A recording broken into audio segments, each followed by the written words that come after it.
Puri beach marathon মানে আমি এমনি দেখলাম কি চলো ম্যারাথন তো দৌড়াচ্ছি, প্রত্যেকটা রাজ্যে গিয়ে দৌড়াচ্ছি, বাট একটা পুরী বিচ ম্যারাথনের লিঙ্ক যখন আসলো আমার কাছে তখন আমি উৎসাহিত হলাম কি চলো সমুদ্রের ধারে দৌড়াবো।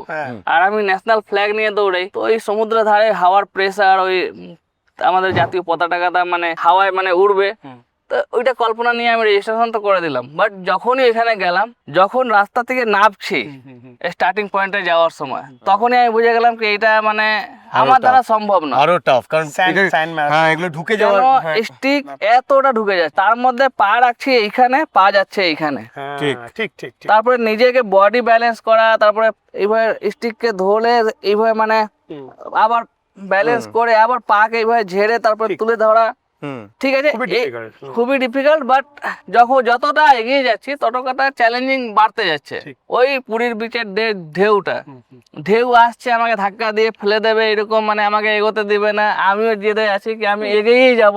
এইটা মানে একটা চ্যালেঞ্জকে অ্যাকসেপ্ট করে আমি এগিয়ে পড়লাম। যতক্ষণ মানে 10 কিলোমিটার আমার 2 ঘন্টা লাগে, ওইখানে 2.5 ঘন্টায় 7 কিলোমিটার কমপ্লিট করেছি। বাট যখন কমপ্লিট করে ফিরে যখন জুতো খুললাম তখন দেখি মানে লাল লাল ফোচকা পড়ে আছে, তখন মানে ব্যথা হলো না, বাট এক্সাইটমেন্ট ছিল।